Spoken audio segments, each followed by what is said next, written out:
오늘 우리에게 주신 하나님 말씀은 고린도전서 3장 6절에서 9절 말씀입니다.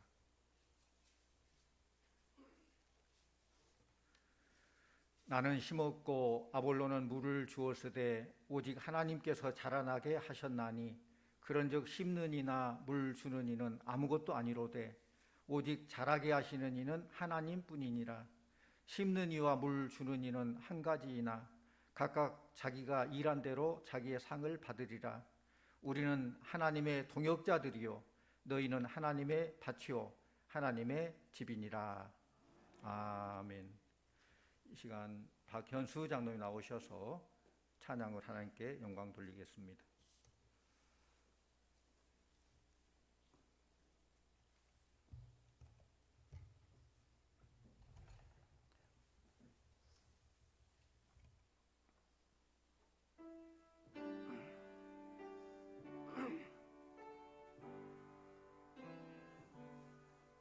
내 맘에 한 노래 있어 나 즐겁게 늘 부르네. 이 노래를 부를 때에 큰 평화 임하도다. 평화 평화 하나님 주신 선물 그 놀라운 주의 평화 하나님 선물일세. 주 십자가 지심으로 날 구원해 주셨으며 주 예수님 고난받아 나 평화 누리도다. 평화 평화 하나님 주신 선물 그 놀라운 주의 평화 하나님 선물일세.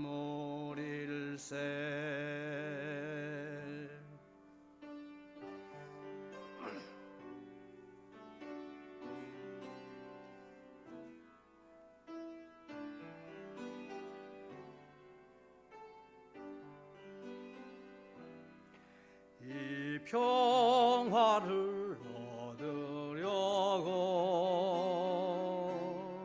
주 앞으로 나아갈 때 주 예수님 우리에게 이 평화 주시도다. 평화 평화 하나님 주신 선물 그 놀라운 주의 평화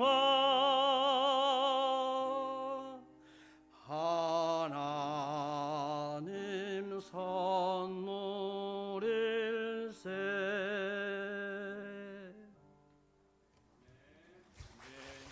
감사합니다.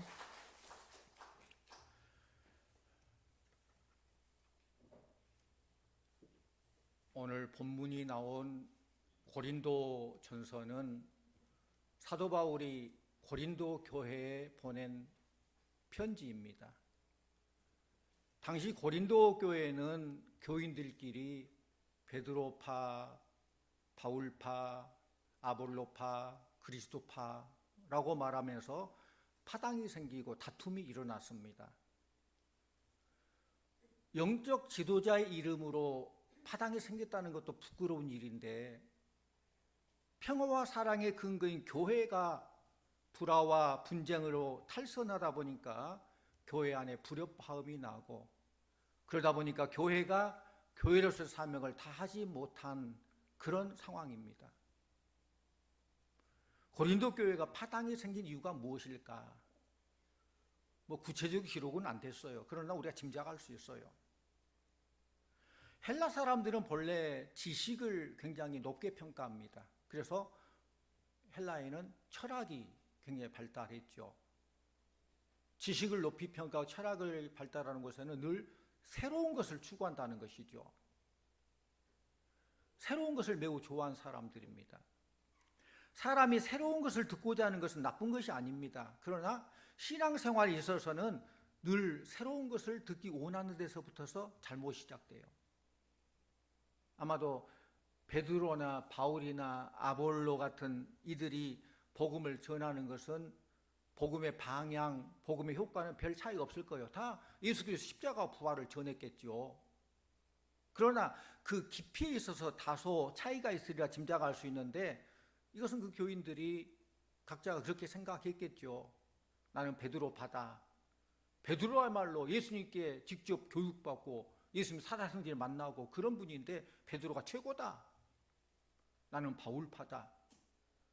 살아계신 예수님 만나지 못했지만 부활하신 예수님 만나고 그 사명받고 복음의 씨앗을 뿌리고 이방인의 전도자 바울이 최고다. 나는 아볼로파다. 낳은 어머니가 최고냐? 길러준 어머니가 최고지? 아볼로는 물을 주고 잘 양육했으니까 그 양육자가 최고이지. 나는 아볼로파다. 이것저것 다 하실 나는 그리스도파다. 그리스도파라 하면서 다른 사람과 화합하지 않고 고집 부리는 그런 연유로 이렇게 파당이 생겼을 거예요. 우리가 교회를 찾는, 예수 믿는 이유가 무엇입니까? 하나님을 섬기고 구원받기 위함이에요. 새 지식을 얻기 위한 것이 아닙니다. 새로운 종교적인 주장이나 교리를 찾기 위해서가 아닙니다. 진리는 언제나 동일합니다. 진리가 뭡니까? 변하면 진리가 아니에요. 변치 않으니까 진리예요. 그런데 주의 종들이 뭔가 색다른 소리를 해야 사람을 끌 수 있다고 생각하고 기존의 교리와는 좀 새로운 것을 가르치고 배우려고 하는 것이 어떤 결과를 나타나느냐? 그것 통해서 이단이 나타나고 신흥 종교가 나타나는 거예요. 우리 인간들이 새로운 지식, 새로운 진리를 추구하는 것 그 자체는 잘못된 것이 아닙니다. 그러나 교회 생활 이런 새로운 지식 일변도로 흐르게 된다면은 거기서 탈선이 오게 되고 거기서 분쟁이 일어나게 되는 거예요. 이럴 때 사도 바울은 고린도 교인들에게 뭐라고 권면합니까? 우리는 하나님의 동역자들이요 라고 가르치셨어요. 우리 9절을 먼저 같이 봅니다. 9절. 우리는 하나님의 동역자들이요 너희는 하나님의 밭이요 하나님의 집이니라. 아멘. 이것은 사도 바울의 위대한 고백이요 자기 선언이에요. 교회가 언제나 철저하게 가져야 될 자세가 우리는 하나님의 동역자들이다. 베드로건 바울이건 아볼로건 모두 다 하나님의 일을 하는 동역자다. 그런 자세, 그런 정체성을 가져야 된다는 거예요. 이것이 부족하면 교회가 힘들어져요. 그르치게 돼요. 우리는 언제나 하나님의 동역자라는 감정, 그런 감격을 가지고 주어진 사명에 최선을 다해야 될 줄로 믿습니다. 첫째로 그리스도께서는 우리의 죄값을 모두 갚아주시고 우리를 하나님의 동역자 삼아주셨다는 거예요. 얼마나 큰 은혜인지 감격인지 몰라요. 원래 우리 인간은 죄로 인해서 망할 수밖에 없는 소망 없는 자들이었어요. 그런데 예수님의 십자가 핏값으로 우리를 구원시켜 주시고 우리 모든 빚값을 다 치러주시고, 그러므로 이제는 예수님의 십자가 부활을 통해서 그 믿음으로 하나님 앞에 의롭다 인정받는 영생의 축복을 누리는 천국 백성이 된 줄로 믿습니다. 전에 어떤 사무원이 상당히 많은 회사 돈을 착복했어요. 근데 어떤 이유로 그가 예수 믿고 변화가 생겼어. 그는 부당한 돈을 착복한 것을 그냥 넘어갈 수 없어서 고민하다가 회사 사장을 찾아가서 이렇게 고민을 풀고 고백을 합니다. 그리고 말합니다. 저는 이런 엄청난 일을 저질렀기 때문에 더 이상 사문의 위치에서 일할 수 없습니다. 그저 어떠한 처벌이라도 달리게 받겠습니다. 그렇게 자기의 잘못을 고백을 해요. 그래서 사장이 그 심각한 태도로 사모의 고백을 한참 듣더니 이렇게 대답합니다. 그래서 나는 당신을 지금처럼 사모로 쓸 수 없어. 그리고 하는 말이 그러나 나는 지금 당신에게 동업자가 되어주기를 바라겠어. 당신이 지금 나에게 한 고백이 얼마나 가치 있는 고백인지를 내가 알기 때문이요. 사랑하는 성도님들, 하나님께서는 부정한 사모보다 더 큰 죄인인 우리들을 예수 그리스도의 피값으로 속량해 주시고 죄를 고백하기만 하면 모든 죄를 용서하실 뿐만 아니라 도리어 동업자로서 한층 더 높여주시고 온갖 은혜를 나눠주시고 하나님의 모든 영광과 부요를 상속해 주시는 줄로 믿습니다. 성도님들, 우리가 하나님의 동역자라고 하는 이 말은 너무나도 분에 넘치는 축복인 것을 기억해야 돼요. 누구나 다 하나님의 동역자가 될 수 없어요. 자기의 부족을 깨닫고 회개하며 하나님 앞에 나아갈 때에 이러한 엄청난 은혜를 주신다는 거예요. 또 한 가지는 예수님께서는 우리를 하나님의 동역자로 세우실 때에 이러한 동역자로서의 엄청난 축복까지 공급해 주셔요. 동역자로만 아니라 모든 축복, 미래를 보장해 주신다는 거예요. 우리 6절 말씀을 같이 보면 합니다. 6절. 나는 심었고 아볼로는 물을 주었으되 오직 하나님께서 자라나게 하셨나니. 그렇습니다. 사도 바울은 심었습니다. 복음의 씨를 심었습니다. 아볼로는 물을 주었습니다. 잘 양육했습니다. 그러나 이것은 심고 물 준 것뿐이지 자라게 하신 분은 하나님이라는 거예요.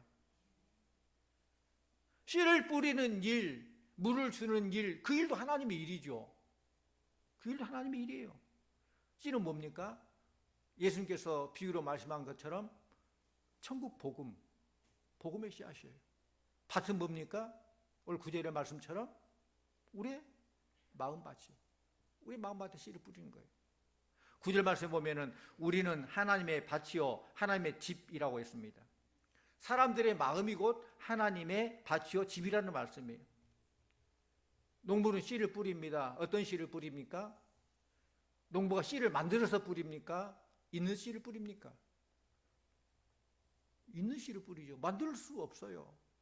농부는 씨를 만든 것이 아니라 씨를 가져다가 뿌리는 것뿐입니다.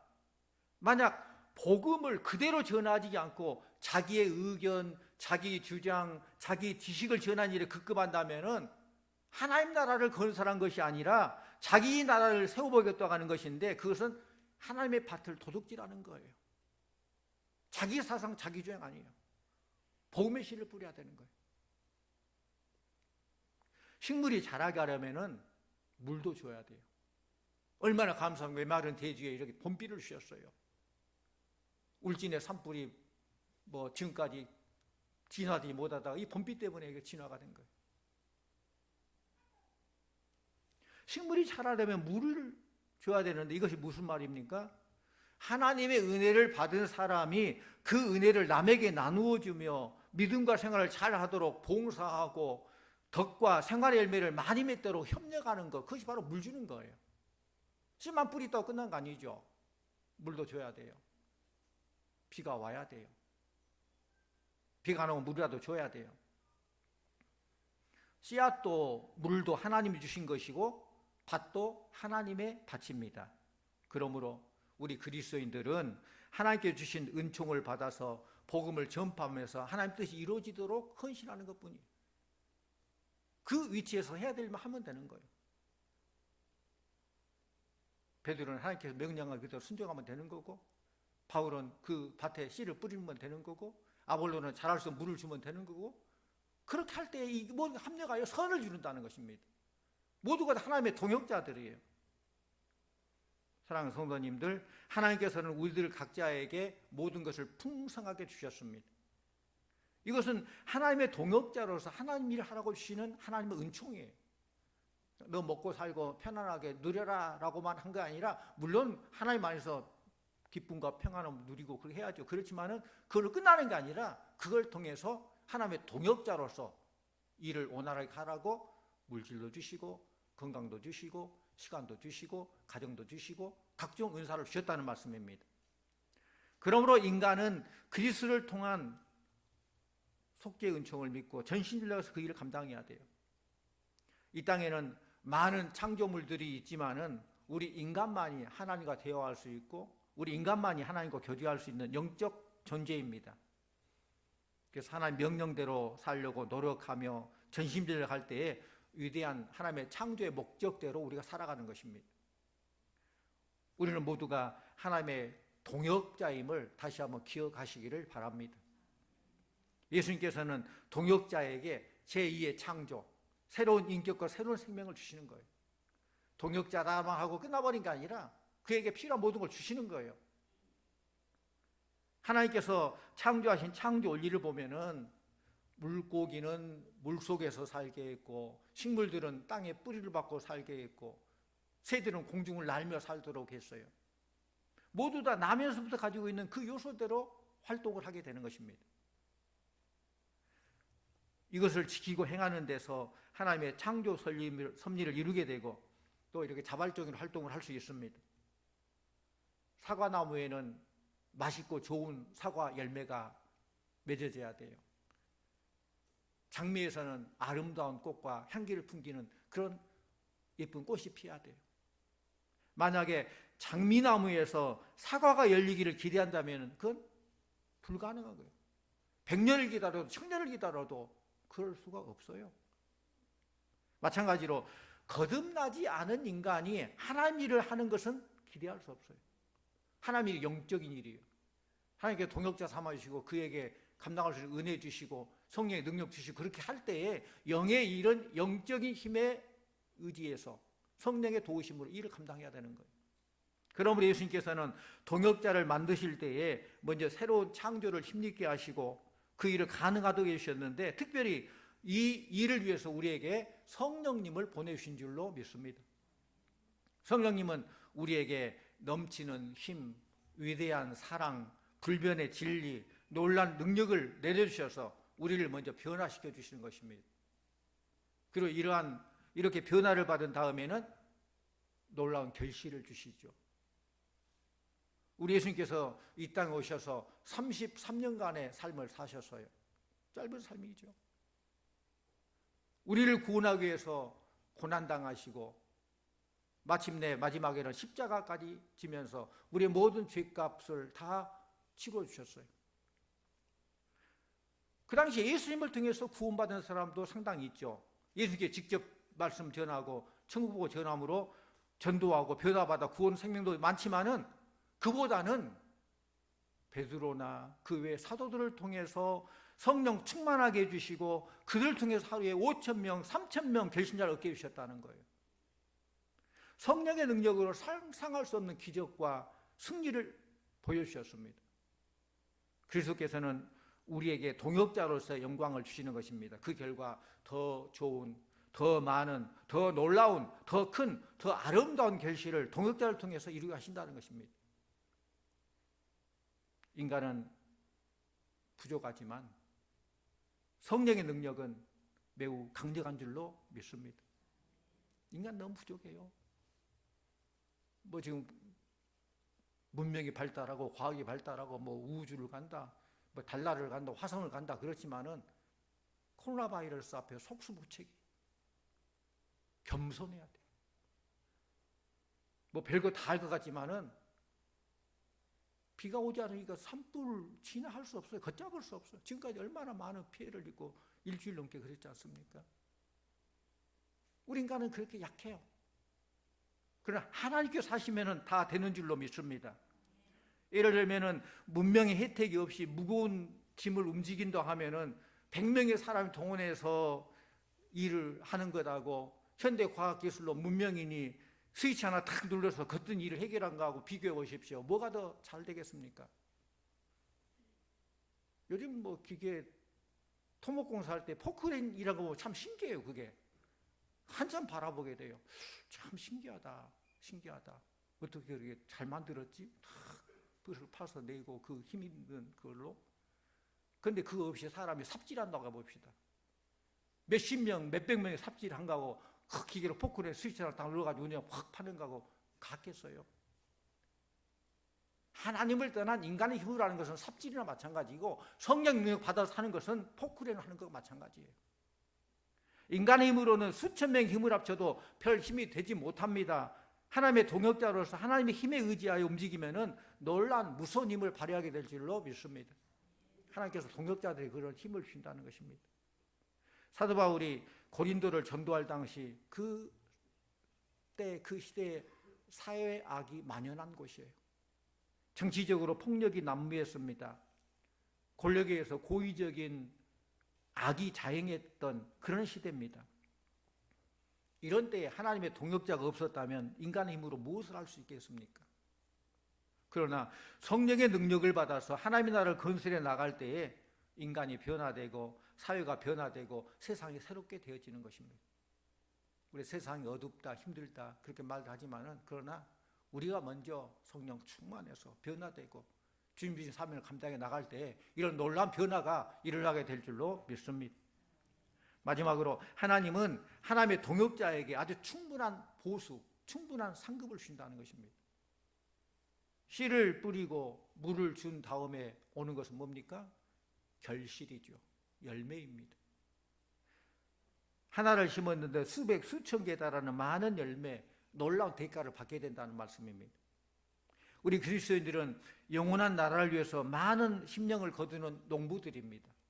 씨 뿌리는 농부들이에요. 씨를 뿌리고 자라게 하고. 농부가 참 수고 많이 하지요. 그럼 말해도 알고 말 안 해도 알잖아요. 수고를 많이 해요. 그래 그 수고가 언제 그것이 보상이 됩니까? 결실 때.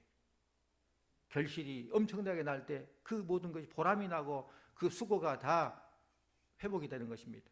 수고에 따라 영원한 축복과 위대한 보상을 받게 됩니다. 우리 인류 역사 속에는 그리스도를 위해서 전 생애를 또 목숨을 바친 사람들이 참 많이 있어요. 그리스도를 위해서 하나님 나라를 위해서 눈물과 땀과 피를 흘리는 이들에게 하나님께서 놀라운 보상으로 놀라운 상급으로 채워주실 줄로 믿습니다. 그게 바로 씨를 뿌리고 물을 주고 열심히 노력한 자에 대한 결실, 하나님의 보상이에요. 성도님들은 본인이 하나님의 동역자라고 하는 것을 잊지 마시기를 바랍니다. 하나님께서는 우리들의 믿음이 성장하고 하나님이 원하시는 수준에 이르기를 간절히 원하셔요. 때가 되면 자라고 때가 되면 아름다운 열매 맺기를 원한다는 거. 우리의 믿음이 자라고 열매 맺고 삶이 또 보람 있고 기쁨 있고 성취감을 누리며 그런 삶을 사는 것, 우리 성도님이 행복한 삶을 사는 것, 그것을 하나님께서 원하신다는 것입니다. 그런데 신앙의 성장은 어떤 생각을 심느냐에 따라서 행복과 불행이 뒤따라와요. 행복한 생각을 심으면은 행복한 인격이 나오고 행복한 인격을 심으면은 행복한 인생이 나오게 되는 것입니다. 보십시오. 점이 모이면 선이 됩니다. 또 선을 연결하면 어떤 그림, 도형이 됩니다. 마찬가지로 작은 인생의 선택들이 모여서 큰 선택이 되고 그것이 곧 인생, 역사가 되는 거예요. 그러므로 모든 일을 하나님의 섭리라는 그런 신앙관을 가져야 돼요. 하나님의 섭리다. 우리 인생이 바라보는 시각은 일반적으로 세 종류의 시각이 있어요. 삶을 바라보는 시각, 역사를 바라보는 시각, 세 종류. 첫째는 숙명론적인 시각, 둘째는 이성론적인 시각, 셋째로는 섭리론적인 시각. 숙면론적인 인생관은 모든 것을 운명이라고 생각합니다. 모든 것이 짜여진 각본대로 운명이기 때문에 창조적인 계획이나 특별한 대안이 필요 없다고 생각합니다. 그래서 실패한 인생이건 성공한 인생이건 원인이나 까닭을 분석하려 하지 않고 그냥 되는 대로 그냥 그대로 굴러가는 대로 사는 게 최선이다라고 생각하는 것이 숙명론적인 생각. 그리고 그들에게는 그러죠. 이게 내 운명이지 뭐, 이게 내 팔자지 뭐, 그런 말들이 많이 나와요. 그게 숙명론적인 거예요. 이런 숙명론적인 인생관은 현실 환경을 잘 수능해 사는 것만이 최선이라고 믿기 때문에 어떻게 생각하면 가장 편하고 그럴듯한 인생과지만은 그러나 실제는 그렇지 않습니다. 또 두 번째로는 이성론적인 그런 관점을 가진 사람들인데, 이런 사람들은 세상에 일어난 모든 일들을 꼼꼼히 따져봐요. 논리적으로 따져봐요. 과학적으로 증명하려고 합니다. 그렇기 때문에 이들은 매우 분석적이고 정확한 판단력을 가지고 있으므로 똑같은 실수를 하지 않으려고 노력합니다. 그러나 세상 일이 그렇게 논리적이고 이성적이고 분석적으로 다 해석할 수 있습니까? 우리 이성의 범위를 벗어난 많은 일들이 이 역사 속에 세상에 존재한다는 거예요. 이성론적인 세계관을 가진 사람들은 물론 숙명론적인 관점 가진 사람보다 훨씬 더 바람직하지만은 새로운 역사를 만드는 긍정적이고 적극적인 리더십을 가졌다고 볼 수가 없어요. 우리 믿는 자들은 모든 역사적인 일들을 하나님의 섭리로 이해해야 됩니다. 이것은 세상 사람들이 말하는 무슨 팔자나 운명, 숙명, 그건 달라요. 모든 일들을 하나님의 관점에서 하나님의 섭리로 믿는 사람들은 그 일을 허용하신 하나님의 뜻을 묻는 거예요. 주님, 이렇게 이 시대에 왜 이런 전염병 때문에 고생하게 됩니까? 하나님, 무엇을 말씀하십니까? 하나님, 이 시대에 이런 대통령 세워진 것은 하나님의 뜻이 어디 있습니까? 하나님, 이렇게 산불이 이렇게 나고 이런 것은 하나님, 뭘 우리가 잘못했고 뭘 해야 됩니까? 하나님의 섭리 입장에 하나님 관점에서 묻고 하나님으로부터 답을 얻는 거예요. 그리고 겸손하게 하나님을 신뢰하며 모든 일들이 합리가 선을 이룬다는 것을 믿는 것입니다. 그러므로 이들에게는 포기와 실패는 존재하지 않습니다.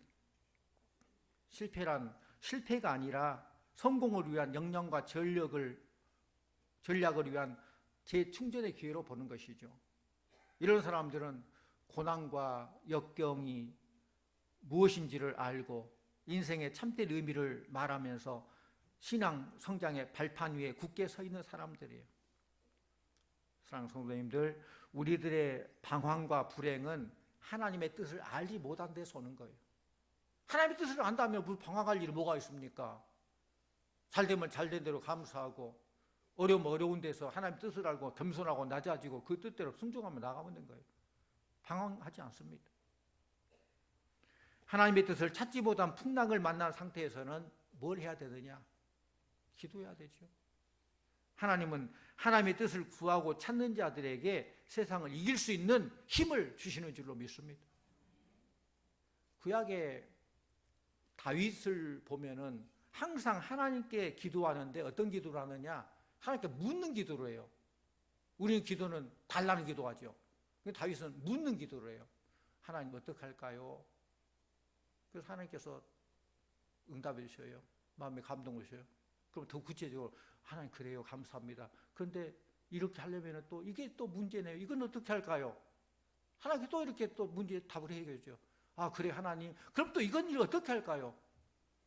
이렇게 가다가 또 막힌 거 물어보고 또 이렇게 가고 그렇게 하니까 하나님의 뜻대로 순종하고 나아가니까 성공적인 삶을 살 수 있는 거예요. 그럼 정말 열심히 하나님께 물은 사람이었습니다. 늘 물었어요. 우리 말씀 보죠. 사무엘상 23장 2절 말씀 같이 봅니다. 사무엘상 23장 2절. 이에 다윗이 여호와께 묻자와 이르되 내가 가서 이 블레셋 사람들을 치리이까? 여호와께서 다윗에게 이르시되 가서 블레셋 사람을 치고 그 일 나를 구원하라 하시니. 이렇게 하나님께 묻는 거예요. 다윗이 하나님께 물어요. 지금 블레셋이 이렇게 날리고 우리를 공격에 올라가는데 이 전쟁을 할까요 말까요? 하나님께서 하라 하면 하는 거고 하지 말라면 안 하는 거예요. 블레셋 사람들을 치리까? 묻는 거예요. 우리 23장 4절 말씀도 같이 봅니다. 4절. 다윗이 여호와께서 대답하여 이르시되 일어나 그 일나로 내려가라. 내가 블레 사람들을 내 손에 넘기리라 하신지라. 아멘. 다시 여호와께 다시 물어. 하나님께 딱 물었는데 하나님께 응답하셔요. 근데 또 구체적으로 묻는 거예요. 더 자세하게. 일단 하나님께 구체적으로 대답해 주셔요. 일어나 그 일나로 내려가라. 내가 블레 사람들을 네 손에 넘기리라. 그러니까 일반 사람들은 전쟁을 하고 나서 승리하죠. 그래서 다윗은 하나님께 묻고 답을 얻고 나가니까 이미 승리하고 나서 전쟁하는 거예요. 하나님의 약속을 받고 나서 그 약속을 하나님 이루어 나가는 거예요. 그러니까 가는 곳마다 백전백승 승리할 수밖에 없죠.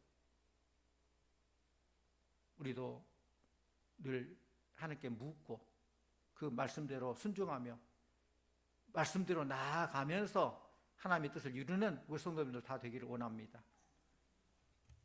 권세 있는 사람 밑에서 비서실장 한다는 건 참 대단한 일이에요. 이번에도 당선인의 비서실장을 선정했는데 그냥 아무나 하지 않죠. 자기하고 탁 맞는 사람, 척하면 차가는 사람, 그런 사람을 비서실장을 세우는 거예요. 그런데 그 사람이 신뢰하는 훌륭한 비서실장이 되는 비결은 두 가지가 있어요. 비서가 두 가지를 잘해야 돼요.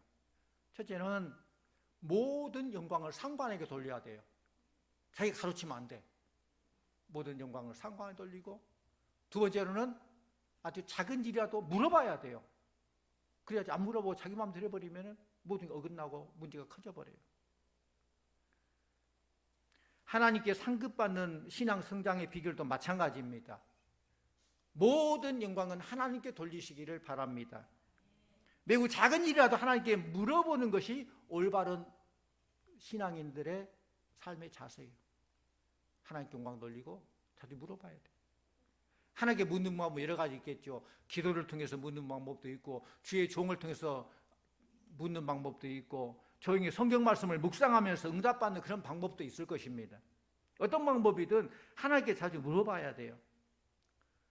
성경 속의 선지자들이나 수많은 믿음의 선배들은 받은 바 사명에 최선을 다한 사람들이었습니다.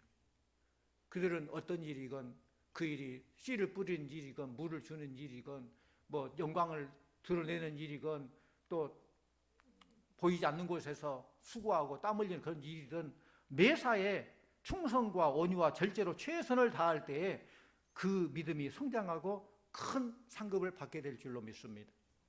하나님은 우리 마음밭에 뿌려진 믿음의 씨앗이 잘 자라기를 원하고 열매 맺기를 원하십니다. 그러므로 작은 일이라도 우리가 맡은 일에 최선을 다하는 하나님의 동역자들이 되어서 그런 하나님의 동역자가 될 때 그 교회는 건강한 교회, 좋은 교회, 하나님께서 이 시대에 원하는 교회가 될 줄로 믿습니다. 맡은 일에 최선을 다하고 내만이 아니라 찬양하는 일도, 가르치는 일도, 운전하는 일도, 주방 봉사하는 일도, 이 모든 하나님의 동역자 일이다. 서로서를 인정하며 높여주며 격려해 줄 때에 하나님의 동역자에 대해서 건강한 교회가 될 줄 믿습니다. 이런 아름다운 교회, 이런 아름다운 성도가 되시기를 간절히 축원합니다. 기도하십시다. 하나님 아버지 감사합니다. 우리들을 세상 속에서 불러주시고 예수 그 십자가 보혈로 의롭다 인정해 주시고 영생의 축복 천국 백성 삼아주신 것 감사드립니다. 아버지, 우리를 하나님의 동역자 삼아주셔서 씨를 뿌리는 일, 물을 주는 일, 이 모든 것 하나님의 일인데 하나님의 일을 우리가 할 수 있도록 동역자 삼아주신 것 감사드립니다. 일 맡겨주실 때 감당할 수 있는 능력, 성령의 능력도 함께 주실 줄로 믿습니다. 그 능력 힘입어서 최선을 다하게 해주시옵시고 또 열매를 통해서 하나님께 영광이요 우리에게는 큰 보람이요 상급이 될 수 있도록 역사하여 주시옵소서. 감사드리옵고 예수님 이름으로 기도하옵나이다. 아멘.